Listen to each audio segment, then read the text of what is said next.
People who are actively looking for jobs like yours. So it's easy to find the right person fast. 4 out of 5 employers who post on ZipRecruiter get a quality candidate within the first day. Try ZipRecruiter for free at ZipRecruiter.com/free. That's ZipRecruiter.com/free. Are you having trouble hearing? Hearing loss can devastate the quality of your life. Now, there's an affordable fix for you or your loved one. Rated the best hearing aids of 2025 by Forbes Health, Audion Hearing has the highest quality hearing aids at the lowest prices, starting at just $98 a pair. I actually like them better than my old $5,000 hearing aid. I could not believe how my hearing and life changed. Join over 1 million happy customers by going to audionhearing.com. That's AUDIEN hearing.com. From the big news of the day to stories from everyday life, it's the Rick Burgess Show on WGNS, weekdays 11 till 2. Big savings are headed. For 75 years, Murfreesboro Medical Clinic has been a cornerstone of health and compassion in our community. From our humble beginnings to the advanced, comprehensive care we offer today, our commitment to you has never wavered. With 8 locations across Murfreesboro and Middle Tennessee and over 100 physicians, we continue to provide the highest standard of care.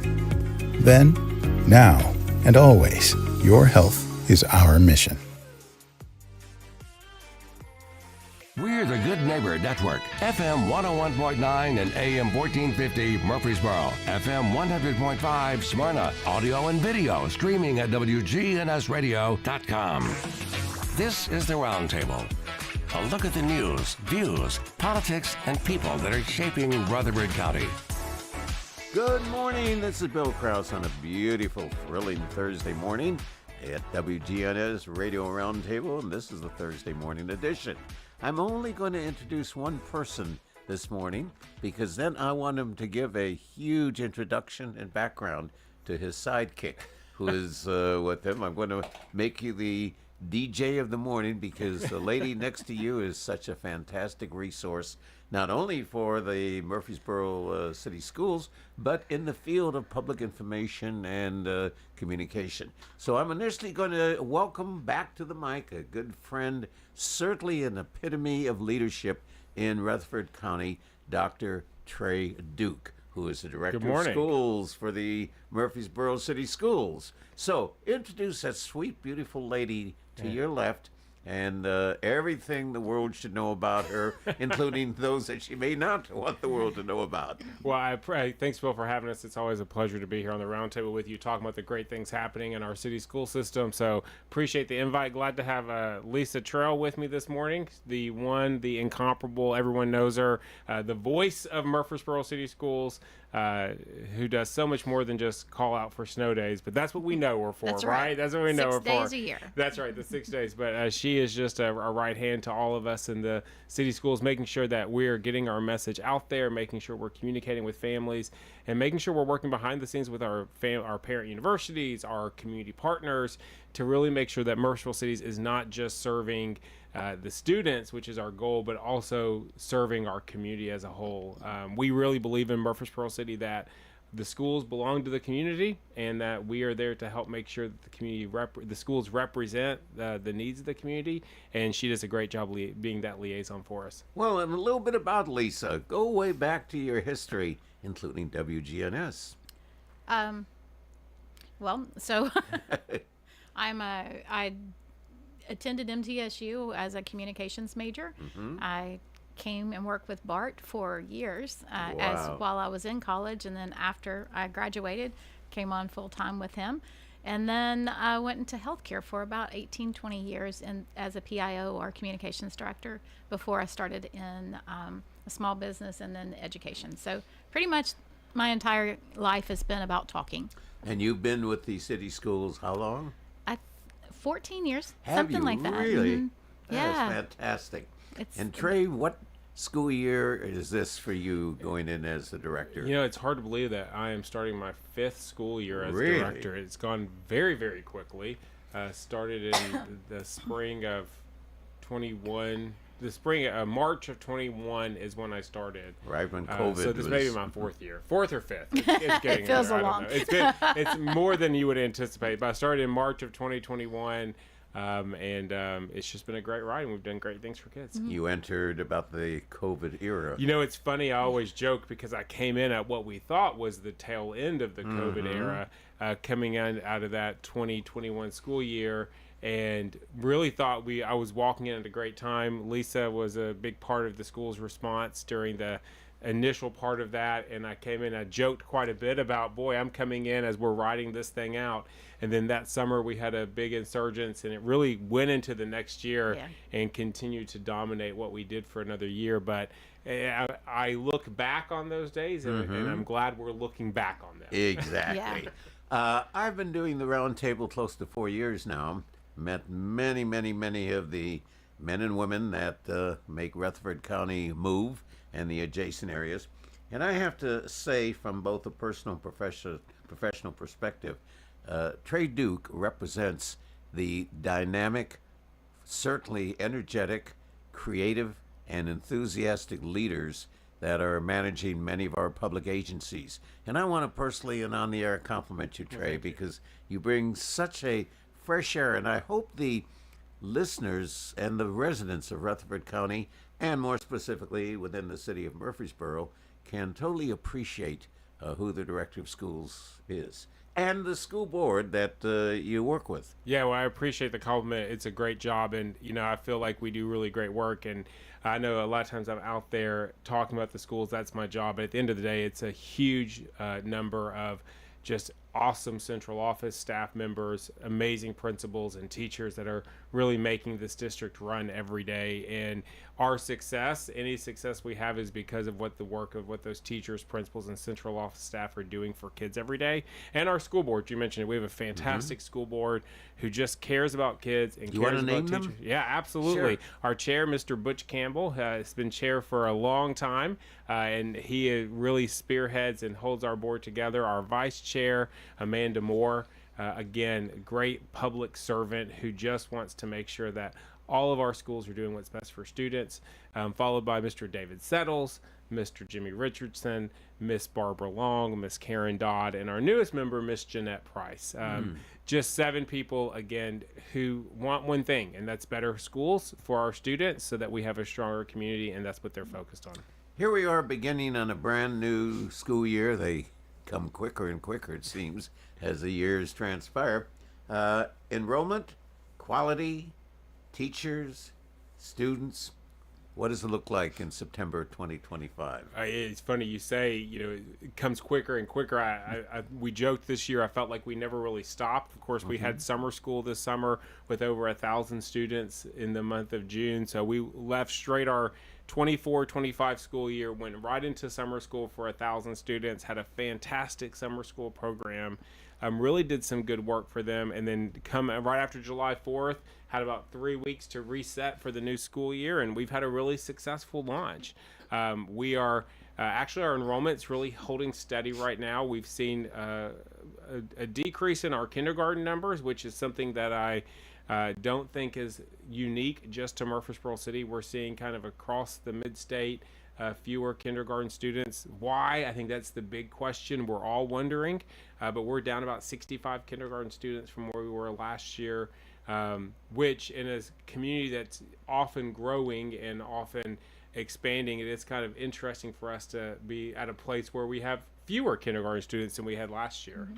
I would go to the courts and I would take a look at marriage certificates, marriage licenses, and see whether formation of families is increasing, decreasing, or remaining relatively stable. Well, we were experiencing a low birth rate during that time, so I think that's to be expected. We just forget. It's 5 years later, and you have to go back and go, okay, in 2019, what was the birth rate? And it was down. COVID. So it was before COVID. Oh, These are before the COVID era. So. So when you look at it and you go back to the historical, what you're talking about, the birth rate was down. So that may take care of it. It's just kind of funny when we look at it and we go, okay, well, we do have to kind of watch birth rates as well.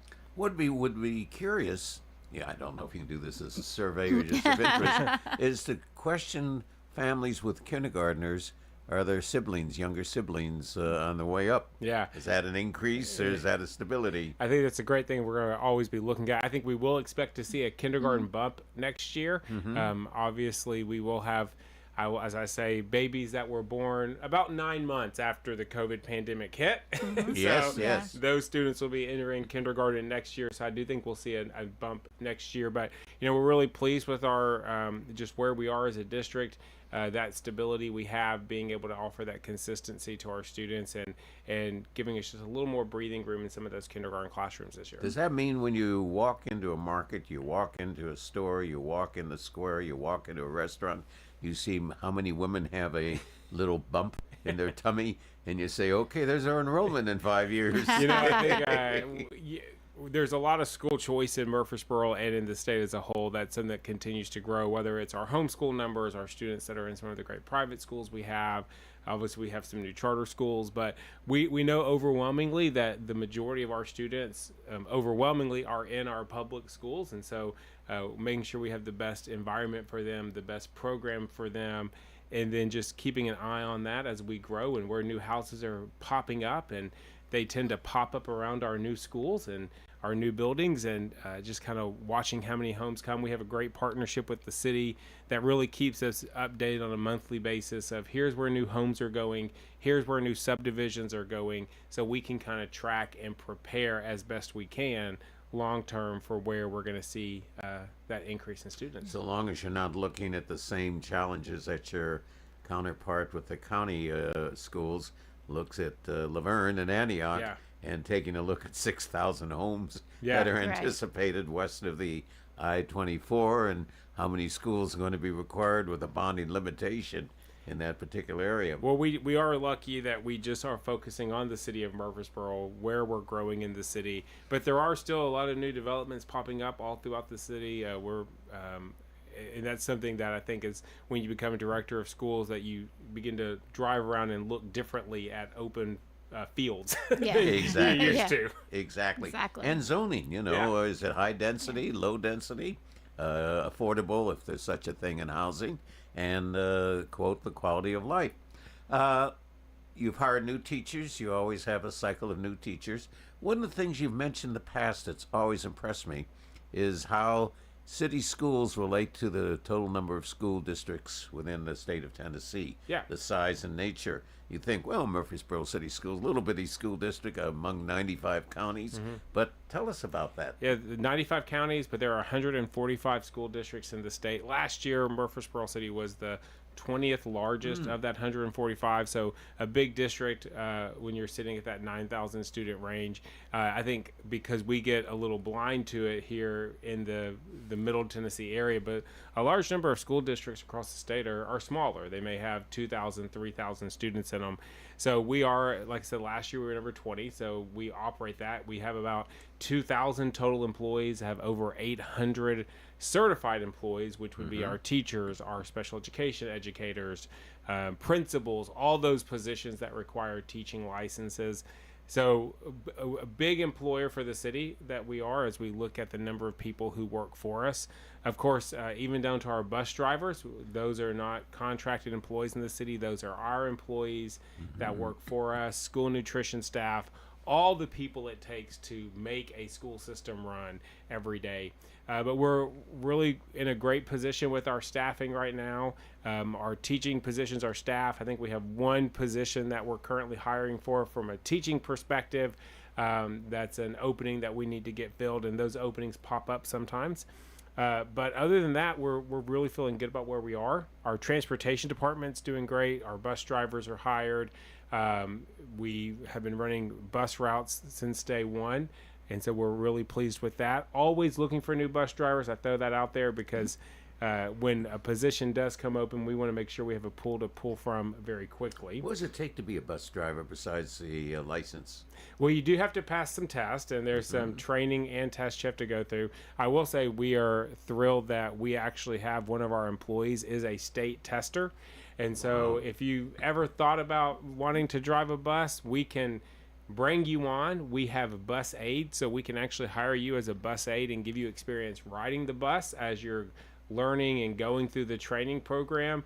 And then when your training program is done, we can actually do the test here in Murfreesboro on site.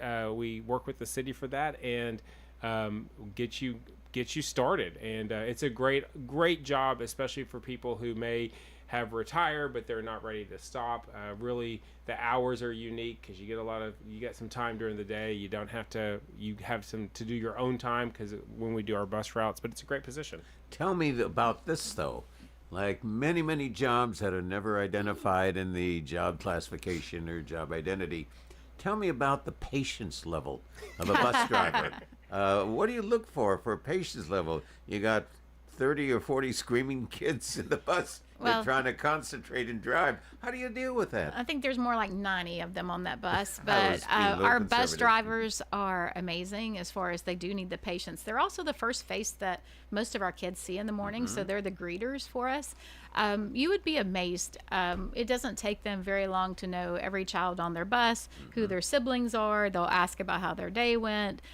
They actually befriend those students on those buses, and it's pretty impressive to see. So yeah, there is patience, but you come in and those kids love their bus drivers. Wow. I mean, I know who my bus driver was as a child, so they've become pretty much a staple in their life.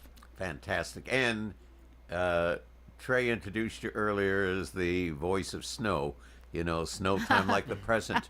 What is the policy of no school on weather-related activity? So inclement weather days are, last year we didn't have very many. So every time I talk to teachers this year, I'm like, I'm thinking 6. This is it. I'm thinking 6 this year. Really, we are so blessed with the Murfreesboro Street Department. They keep our streets clean. I mean, they just do. So there's a lot of times with the counties and other counties around us that have those teenage drivers or just those rural routes that they just can't get to. The shade trees keep it pretty icy. On those mornings, we try to make those calls the night before, but on those really cold mornings, we have our safety director out, Dr. Duke's out, Mr. Barch is out, our police department's talking to us about any slick areas. The street department is talking to us. So there's a lot of collaboration that goes on to make a decision whether school is closed or not. But it all is about whether a bus can drive safely and get our kids to school. If they can, we want them to come to school. But if they can't, then we have to make those decisions. And sometimes it's last minute, but we try really, really hard for it not to be. I'm sorry. No, so one of the other things that we're kind of unique about our district we're able to offer working families is, of course, we have a really robust extended school program where our doors open at 6 a.m. and they stay open till 6 p.m. every afternoon. But one of the things that's beneficial for us is that ESP program has a snow care program. So if we are closed on a snow day, as long as it's not too bad that we even have to close that, but if it's just about questionable for buses, we can open that ESP program and parents can still get reliable child care. So it's working with them and I'm on the air. Getting parents to go ahead now and be thinking about that, register for that snow care, and so you're ready when we get that first day. Curious, I'm thinking buses available, children. How about teachers having a hard time getting to the school? Well, on a weather day. People are employed everywhere. If the city government closes down, we're obviously going to close down. But mostly we're talking about conversations with whether the bus drive is safe. We want our teachers to be safe. We want all of our employees to be safe. But we do have to kind of do that balance of when is it safe for a bus to drive. Exactly. And that's what our decision is made on. So I know sometimes it's tough when we are open and our staff doesn't want to come in, but I usually say, okay, but everybody else is going to work today. Yeah. The banks are still open. The county's open. The city's open, So, again, those conversations are really about whether it's safe for that children. Big bus. And with this, and just kind of where we are in the South, I would say usually when it gets to the point where there's question about employees, most people are closing. Our city governments are closing. The state government's closing. So we always make decisions, as Lisa said, about the bus and what's happening in the city limits because that's who we serve. But we're very seldom are we in a position where if it's a major system, everything's shutting down in Middle Tennessee, not just the schools. Yeah. Exactly. Before we leave the bus scene, you mentioned creating a pool, maintaining a pool of drivers. People apply how? Yeah, go to our website, cityschools.net, and there you can go to our human resources page, apply there. You can also send us an email or reach out to the city schools via our phone, and we'll connect you with our transportation department. And as I stated, if you're interested in driving, if that's something you want to do, we do have opportunities to employ you as a bus aide while you're testing. So you can go ahead and start the employment now, get employed, work with us as a bus aide, ride on some of those buses, and then work your way to that driving position. So great opportunity for you. Speaking of pool, how's the substitute pool? Doing really well. We are always hiring substitutes as well. Teachers, they have babies, so that's part of the position. They get sick. They have family emergencies, so we're always looking for really high quality substitutes. Our substitutes are also our employees. We do not contract that out. So if you work for us as a substitute, you are a Murfreesboro City School employee. We like that model. We provide a lot of training for our substitutes. We want to make sure you're prepared, you're ready to walk into that classroom, and that our human resource department oversees that. So again, you can go to our website. We have a button on the human resources page that talks specifically for substitutes. So we'll bring you in, and it's a lot of great flexibility because you really get to pick and choose the days you work. You get to pick and choose where you work. A lot of our substitutes may just want to serve at their child's school or their grandchild's school, and we would love to have you do that. And we always are needing great substitutes, and so we encourage you to reach out for that. A portion of retirees who still want to keep the classroom as part of their daily schedule, even though they retired after 30, 35, 40 years. You get a lot of retirees back for subbing? We do get retirees back for subbing. We also have opportunities for retirees. The state has changed their laws in the last couple of years to make it easier for retirees to come back. They've made some more adjustments to it this year, so we are trying to adapt to that. But if you're retired, again, subbing is a great opportunity. We have interims where maybe they want to come and just work a few months for a teacher on maternity leave, all the way up to if it's a hard to fill position, there are opportunities where retired teachers can come back, work in a hard to fill position, draw a portion of their retirement, and get their full pay from us. So definitely something we always are reaching out to our retired teachers and saying, if you want to come back and work with kids again, we'd love to have you. I've noticed this last year. In fact, I was talking to a number of people as a teacher in the college level. I have noticed a significant change of behavior and attitude of my students to the positive. I have found them, and this is in 2 different colleges, I found them to be much more serious, much more taking the world and its future a little more seriously. Do you see any change in the overall student levels? Not just the learning levels or the testing levels, the academic achievement levels, but basically behavior and persistence of what the world is like. Well, ours are kindergarten through 6th grade, so they're coming in still ready for a nap in kindergarten. So probably a little different than your college kids. I think that we see everything is changing as we grow, and whether that's good, positive change, or whether it's something we don't really understand yet, we're always going to have kids that are changing. What we're expecting of our students is a lot different than what was expected of our students 20 years ago. Sure. But they rise to that challenge, and we now know more about how to educate a kindergartner or a 1st grader all the way through high school, because we know they had that capability.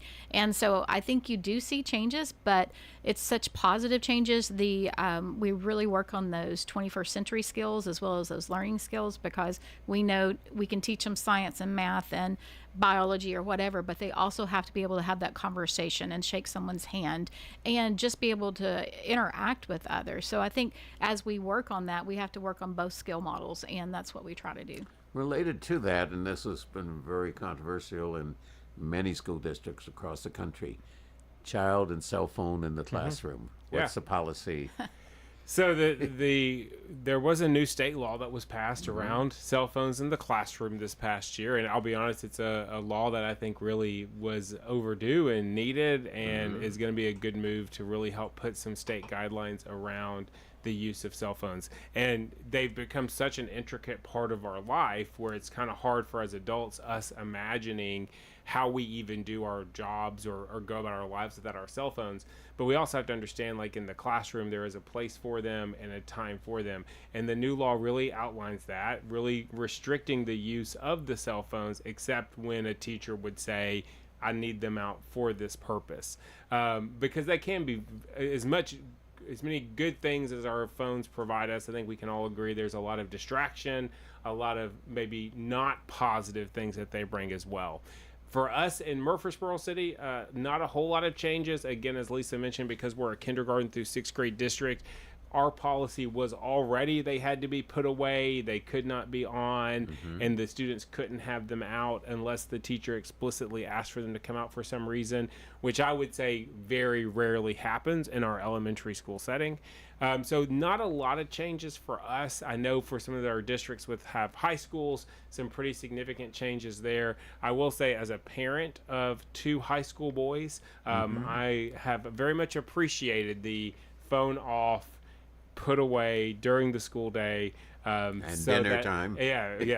So that they can focus on that schooling and working there. So I think some really positive changes there. When the headlines are AI, any impact you're dealing with AI? We're trying to keep up with it and make sure that our teachers are prepared. In fact, I had an email this morning to some of our instructional technology people about some new AI stuff that's come out, and some to put on their radar as well.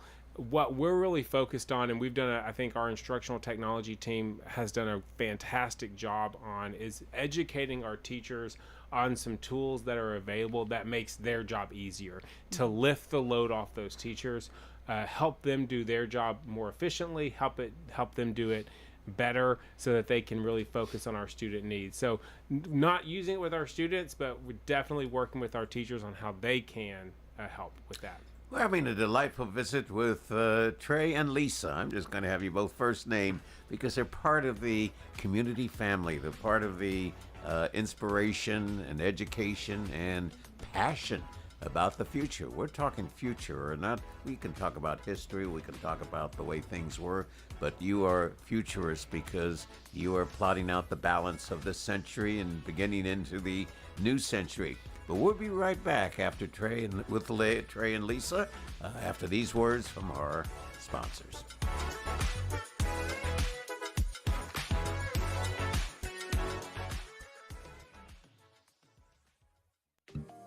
For 75 years, Murfreesboro Medical Clinic has been a cornerstone of health and compassion in our community.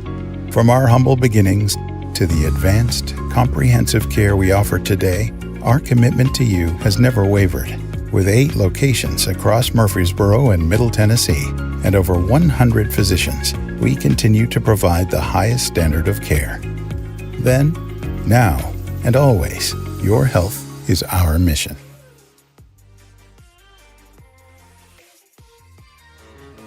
Get ready for an unforgettable night and support First Shot.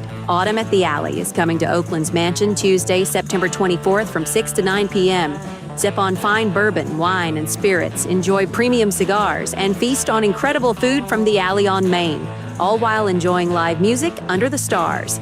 Proceeds benefit First Shot's Academic All-Stars and Send the Kid to Camp programs. Find out more on their Facebook page and through Eventbrite, Autumn at the Alley, September 24th. Insurance should be simple, not complicated. That's why at Rayburn Insurance, Agent Rick Hull cuts through the jargon and helps you understand your options clearly. He's committed to finding the right coverage that fits your unique needs and budget. Their team has been a trusted partner in the community since 1973. Ready to make insurance easy? Get with Rick Hall at Rayburn Insurance Agency. He's ready to help you get the protection you deserve. Good Neighbor Events is brought to you by America Pest Control, Old National Bank, and the law offices of John Day. This is a paid legal ad. Hi, this is John Day of the law offices of John Day. My team and I have worked hard to help injured people throughout Middle Tennessee. We've helped thousands of people get the legal help they need when they've needed it the most. And if we're not able to help or aren't the right lawyer for you, we'll do the best to point you in the right direction. If you've been injured, call the law offices of John Day for a free consultation. And remember, there's no fee unless we win your case. Let's check the WGNS Good Neighbor events. The Red Cross is still critically low on blood. Please give the gift of life. Phone the Red Cross at 800-RED-CROSS and make an appointment at a time that fits your schedule. Don't you dare miss Oakland's Mansion's Fall Arts and Crafts Fair. It's this Saturday, 10 in the morning until 4 in the afternoon. In addition to the great arts and crafts, there will be live music on the front porch at Oakland's Mansion. Oakland's Mansion's Fall Arts and Craft Fair, 10 until 4 this Saturday. Put on your blue suede shoes and head over to the Arts Center of Cannon County in neighboring Woodbury this weekend. Shake, rattle, and roll. 7:30 Saturday night and a 2 o'clock matinee on Sunday at the Arts Center of Cannon County in neighboring Woodbury. And don't forget Main Street, Murfreesboro's Saturday Marketplace, 8 in the morning until noon this Saturday, all around the historic Rutherford County Courthouse. At the same time in Smyrna, there's the Depot District Farmers Market. Both are 8 until noon this Saturday. Those are WGNS Good Neighbor events. Rutherford weather. We'll see a few scattered showers and thunderstorms at times here this afternoon with a blend of clouds and sunshine developing and a high into the mid-80s. I'm meteorologist Jennifer Wojcicki from the WGNS Rutherford Weather Center. Currently, it's 71. Broadcasting from the Middle Tennessee Electric Studios. Take control of your account management and energy consumption with the MyMTE app. Download from the App Store and manage your account, improve your energy habits, and more. MTE, serving to make life better since 1936. This is the Roundtable from News Radio WGNS on FM 101.9 and AM 1450 Murfreesboro, FM 100.5 Smyrna. Listen and watch at wgnsradio.com. This is Bill Krause again on the WGNS Radio Roundtable Thursday morning edition. And we are having a not only a delightful but a highly informative visit with dear friends Trey and Lisa from the city of Murfreesboro schools, Murfreesboro City Schools. And we were just talking before the break about futuristic AI and so forth. You're doing a digital training. Tell us about digital training. Well, we have a series of parent universities that really started last year just to make sure that our parents know what's going on in the classrooms and to help them with being parents as the first educators. So coming up this coming week is digital age literacy, digital age education. Literacy is next. So it's digital age education. And actually, 2 of our educators are going to be teaching it, and it's really talking to parents about the things that we are using inside the classroom so they understand when we say clever, what is clever, which is a digital platform, just those classroom applications, so when the child comes home and is talking about them, they understand them and they understand how to help them, because a lot of the things we do in the classroom they can take home on their own digital device and also work with. So fantastic. We are very excited. Mickey and Trent have been working with their educational technology for as long as I've been here, and they help the teachers know how to use that technology best in the classroom, and so allowing them just that opportunity to go in front of the parents to say, this is what our teachers are doing, and what's your questions about it. It's going to be great. How do people sign up? They can go to our website. I know another topic they're talking about there is, in addition to those classroom applications, but just some tips on over general internet safety for students. I think that's something we always want to be bringing in front of our parents as how to make sure they can keep their kids safe in the digital world. We talk a lot about keeping our students safe in the physical world, right? And there's a lot of things we work hard to make sure our kids are safe in the car, when they're in the community, and that physical safety. We want to make sure our students are safe in the digital and virtual world as well. So Mickey and Trent will be talking about that with parents as well as part of that. But they can go to our website, cityschools.net, and I think there's a link to register there, correct? There is. All of our parent universities are online, and so they can register. They can look at everything coming up. They can register for whichever ones suits them. We have some really great ones coming up in September. Again, next week, digital age education. The week after that, we're doing family literacy night with partnership with the Discovery Center, correct? Yes. Wow. Last year we did it as a math program. This year it's literacy, and we are so looking forward to that. It is a great opportunity to actually just discover the Discovery Center, but to have fun and that hands-on opportunity for learning for the parent and the child at that particular What kind one. of schedule? Hours, days, time, cost? There's no cost. No so cost. we Good. work with our community partners to provide it free to our parents. It is sometimes does include meals, depends on who our community partner is with that, or snacks. And it ranges. So some are on Zoom, some are in person. We typically try to do it either at that lunchtime hour or after work, so that parents can attend. But the family literacy is from 5 to 6:30. Now there's limited spaces, so if you want to come, you do have to sign up for that. And then digital age is on Zoom because it's digital. Yep. And it's at 4:30 p.m. Most of the ones that we do on Zoom, we do record, so parents who may be working at 4:30 can go back and look at that and review it. Talk about Parent University. That's intriguing. Well, I think it's really, as Lisa said, an initiative we started really probably, we've always done parent training, but had a really specific focus on it.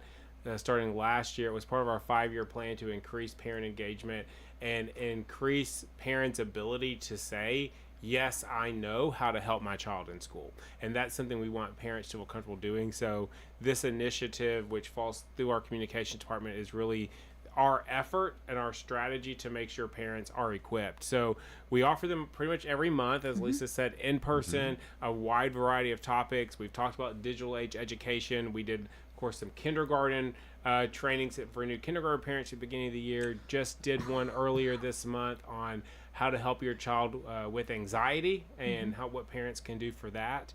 Coming up, in addition to that family literacy night, we have one on data literacy. Parents get a lot of reports home, spreadsheets, and how my child is doing. So we want to make sure that parents can read that.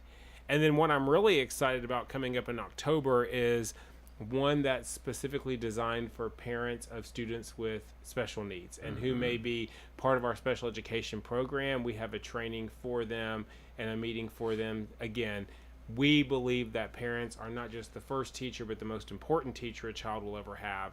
And so we want to partner with them and help equip them. It would seem the challenges would be even much greater, and I'm taking it from a different perspective, with the grandparent. And why I say a grandparent involved, because the amount of adult support in academic fields between a parent and a grandparent and a child, for a grandparent, they've never had 20, 30, 40, 50% of subject material that is now common knowledge. You take a grandparent, okay, turn on the computer. What do I do? And what have you, So are you encouraging grandparents to become part of the university? They are certainly welcome to. We've had parents, grandparents, guardians. So whoever really works with that child at night or during the weekends, they're welcome to do it. It's the knowledge. We're not sharing any personal details about any child. It's a broad spectrum.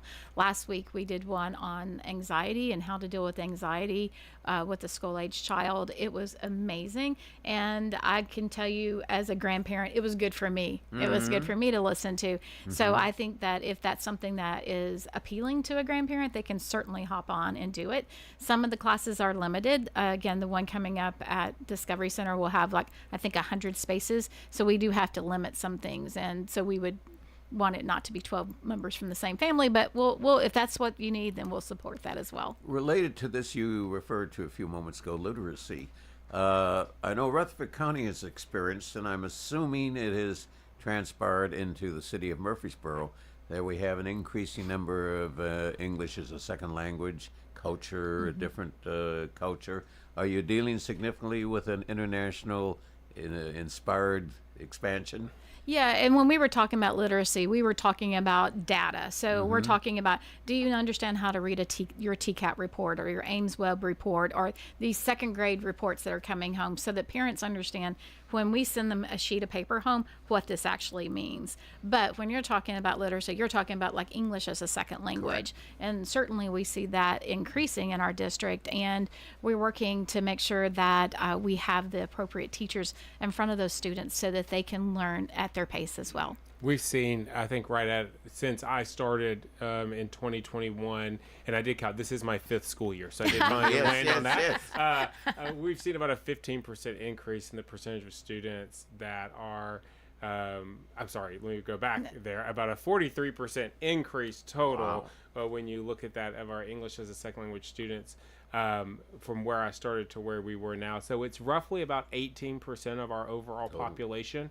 But we have a great English as a second language department. Teachers, we got 47 and a half, because we do have one part-time, 47 and a half English language teachers that work to provide services to those students in addition to what they're getting in the standard classroom. What's your total enrollment today? We're right at about 9,000 students. Yeah, changing. So our first reporting period ends in a few days. Wow. Is that for us? That is. The chairman of your school board wants to make sure that he checks in here. So you may have to put those headphones on to be able to hear him. So, but Mr. Campbell, you're on with, I don't know who's the boss here, but anyway. Well, it looks like it's Lisa, but what I will do is welcome you back, Mr. Campbell. I remember when we had you on the air the last time, I believe, if my memory serves me right. Welcome back. Well, thank you. I just wanted to call and congratulate both those two that you got. I don't know who the boss is. You are. You do know who the boss is, Mr. Gabe. Yes. It's a woman's world, Trey. We're just here. That's right. Congrats to both of them. They do a wonderful job, and congrats to Trey for being elected president of the Child Advocacy Center. Oh, gonna have to talk about that too. See, thank you for sharing some questions I could ask that I hadn't thought about. And how are you doing, my friend? I'm doing very well, Bill. And you? I am doing super. Now, how long have you been on the Murfreesboro City School Board? I went on there in 2008. Wow, 17 years It's a of long service. time. And just think, the little kindergartner that started when you were a board member is probably already in college. Well, that could be true. I hope they got that far already, for sure. Well, I was a kindergartner at the school that he was the principal for all those years back in the day. Do you have any secrets? Secrets? I could tell a lot of secrets, but I want to hold those over his head for a while. Don't forget, Brian, what goes around comes around. Your star student, Brian, way back. I can remember that, too. Was he a good boy? He was a good boy. He had good parents that kept him in line. Oh, good. And now he's a grandpa, and he's got to keep that little granddaughter in line. That's right. And Trey and Lisa keep all of us in line. They do a good job, both of them. Well, publicly as well as personally, I want to certainly thank you for your wonderful service and much more of that quality service shared with the people of Murfreesboro. Well, thank you, Bill. It's been a pleasure and an honor, and I really enjoyed it. It's been very good. And now we got to pay some bills, so Brian has to do a commercial. Thank you again, Mr. Campbell. Right. Thanks, Mr. Campbell. Okay, y'all have a good day.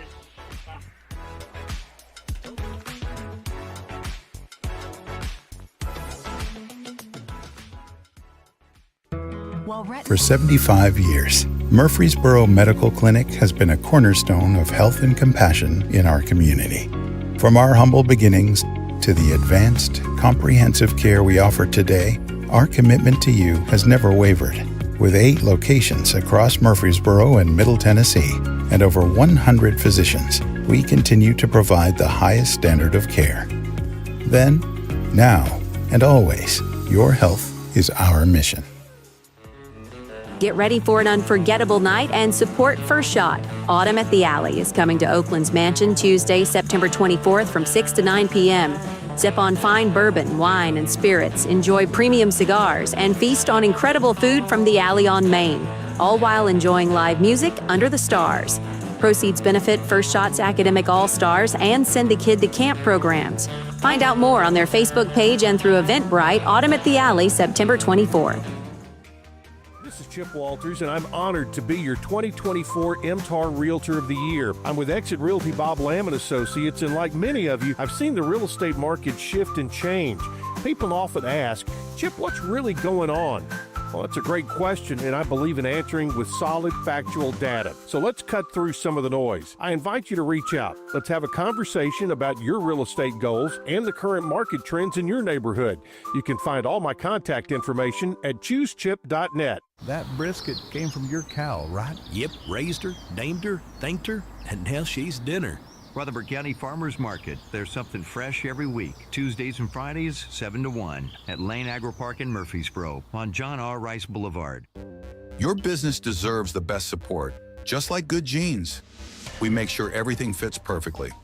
At Syscorp Computer Services, our managed IT services keep your system secure, your network running smooth, and your team looking good, because nothing's better than a perfect fit. Call Syscorp today for your free consultation or visit our website at sys-corp.net. At Syscorp, our managed IT services like good genes never lets you down.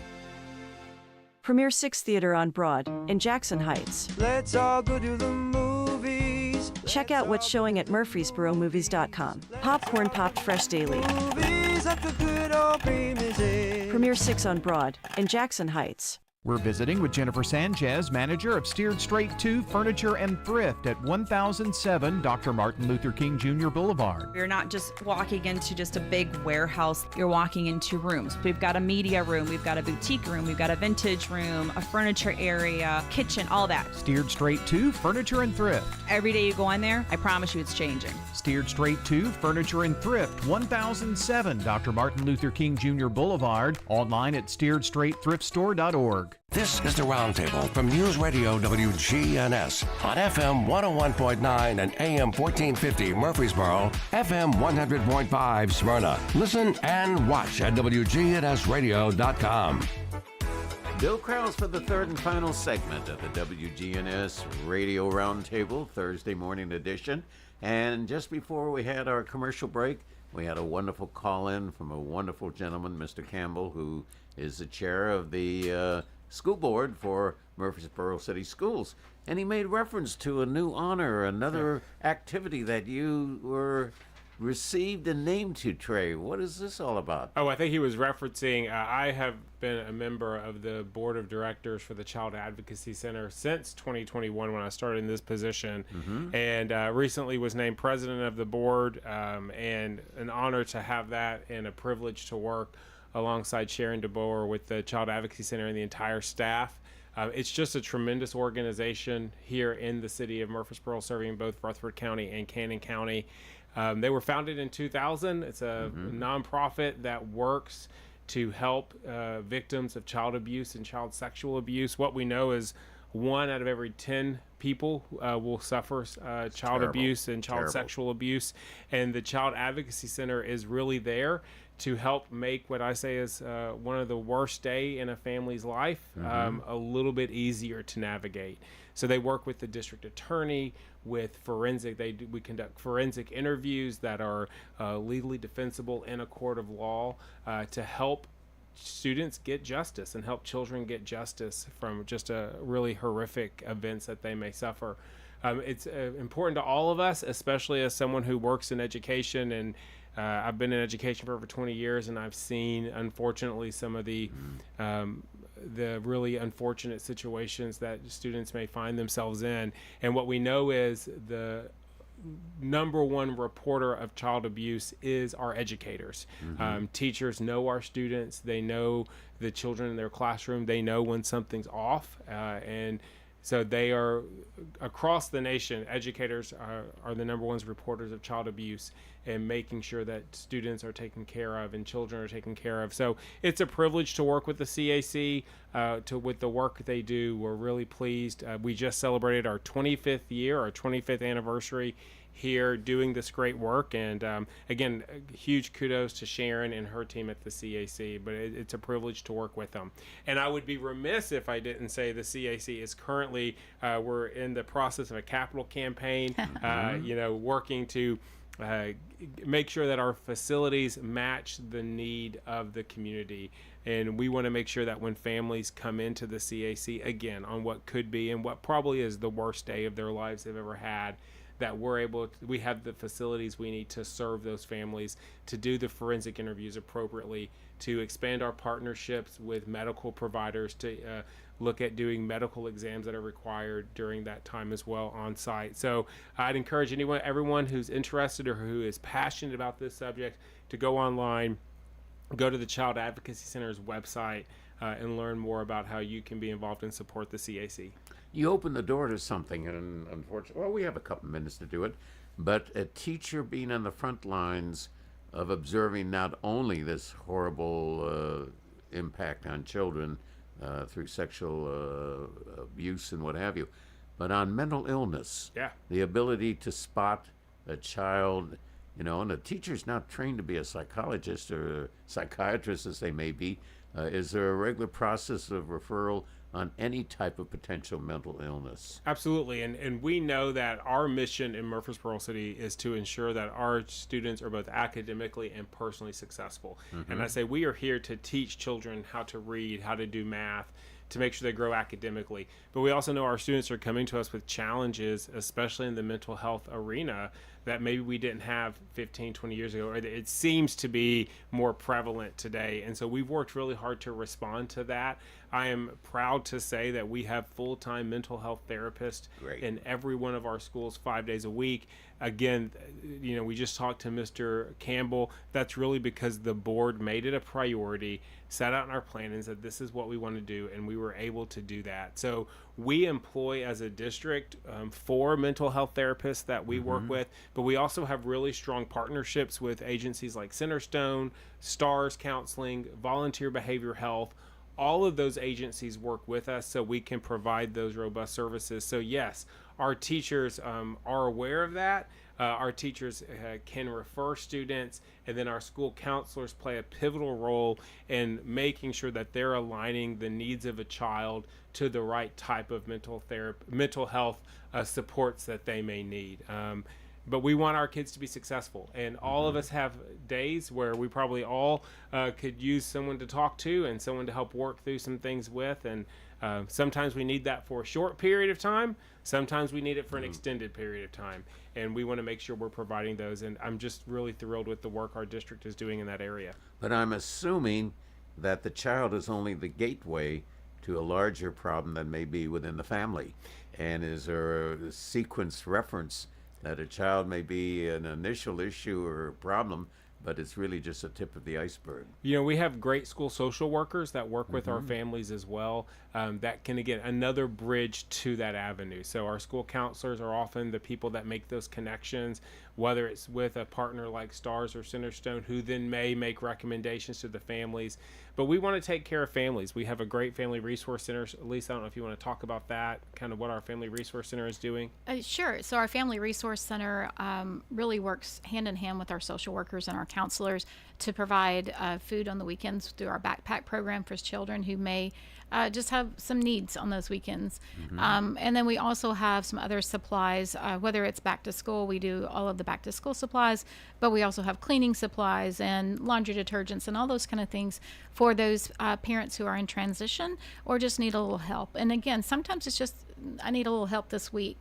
Our social workers are those key points, and they work with our resource center and our community outreach liaison. But I think it's just a great symbol that we as a school system, we do so much more than just educate students academically. Again, that's our goal. That's what we want. But if we're going to have a society where students have a chance for success, then we have to pay attention not only to the academics, but to those social and emotional needs and those physical needs, and making sure we as a school system are meeting those as well. And we're really proud of the work we do in that area. Well, it's a brand new school year. They go fast, as we talked about before. What are you anticipating this new school year that is exceptional. What new things are on the horizon? What new plans are being created and ultimately implemented? Well, I think, we want to continue the success we've had. We this year showed our highest math scores we've had since coming out of COVID, highest science scores we've had since coming out of COVID. Continue to see our literacy scores being maintained, even as we work through those just some of the challenges we've been talking about with some of our students are facing. So we want to continue to build on that, build on those successes, continue to make sure we're offering parents those opportunities to get involved, equipping and training our parents, and supporting our teachers in doing the work they do. At the end of the day, everything we do is to help make the experience between a child and a teacher in that classroom better. And so that's what our focus will be, is on that classroom, on the work happening there. But a lot of great things on the horizon as we think about what's going to be, I think, a fantastic year. Well, congratulations on those scores. And I would well assume that the teacher's not teaching for the test, but testing for the teach. That's right. Absolutely, and that's so important. So you're very optimistic about 25-26. Very optimistic. I think it's going to be a great year. And can people get involved in the school community who may not be a direct parent, maybe somebody who was an educator years in the past, and they want to be a volunteer? They want to help on reading, for example. Do you have Absolutely. a volunteer program? We do have a volunteer program. Depends on what level you want to be. If you're wanting to be some one-on-one with students, you do have to have a background check. Yep. But Sure. we have a lot of our faith-based communities coming in, helping us with the backpack program, helping us with food drives, helping us with, like, next Friday is Reading in the Schools Day. We'll have lots of people in our schools reading to students. Lots of opportunities. It just depends on what you want to do and if you have a particular school you want to be involved in. And I would be remiss if I didn't add that we have a fantastic City Schools Foundation organization made up of community leaders whose sole purpose is to really raise funds and do unique and innovative things for our teachers in our school systems. They have a couple big fundraisers coming up. I think our pickleball tournament's coming up. But a great way to get involved. Are you going to play pickleball? Yes. And raise money for our students. Are you going to play? I will not be playing pickleball, and that's for everyone's benefit. I most likely will be watching pickleball, but I may sub if I need to. The closest I would be the dill. Oh yeah. No. I really like pickleball. We're looking forward to it. We started it last year, and it goes hand in hand right now. We are in the middle of receiving grants requests from our teachers. I looked yesterday, we had 47 grant requests already. The deadline is not until next week. The smallest grant request I saw yesterday was $130, and the largest was $19,000. So the foundation is going to have a lot of work ahead of them, reading those grants and scoring them. And it's just a great time as far as just looking to see what innovative ideas the teachers are wanting in their classrooms. How do people access the community, your foundation? My foundation, just give me a call and I'll tell you all about it. We meet monthly. It is a board of directors, but we also have lots of committees. So if you want to be on the pickleball committee, that's great. We have Excellence in Education that's coming up in April. Again, we do 2 fundraisers a year, and that supports the work we do throughout the year. But it's a great chance to get involved in our schools in a non-traditional way that really shows the support for public education, and we are just so thankful to have our foundation. I think, how many years have we had the foundation?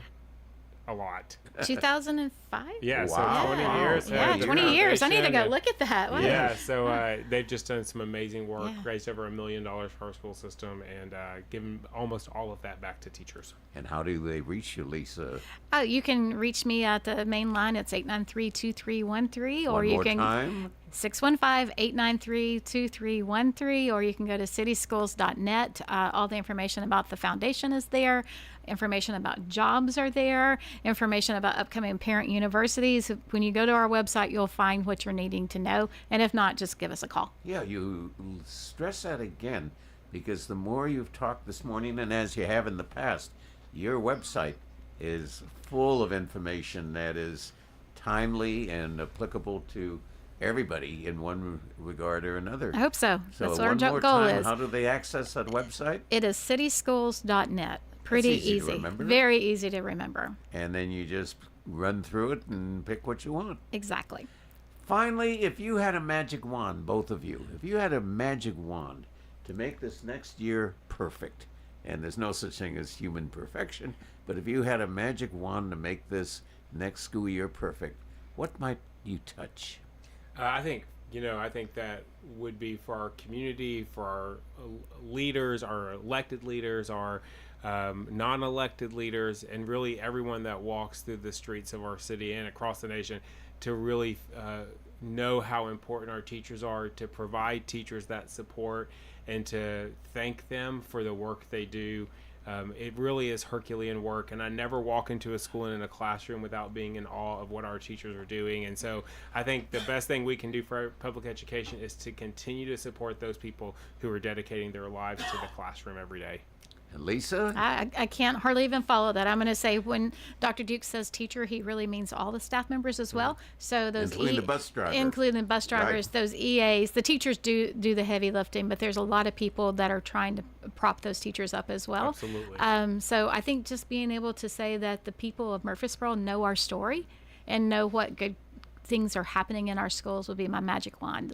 How can I get that in there? One thing to conclude with. Mm-hmm.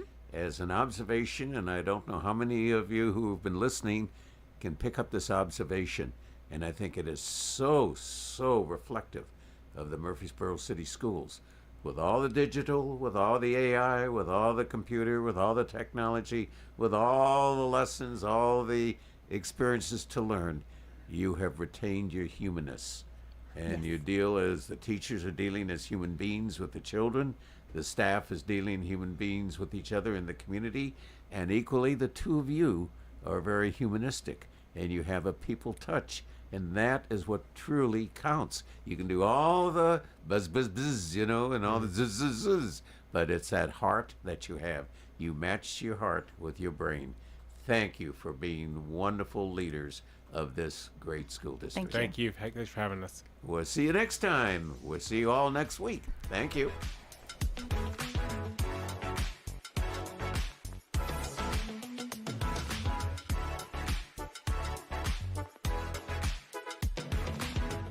Subscribe to Big G TV, local content that matters to Rutherford County.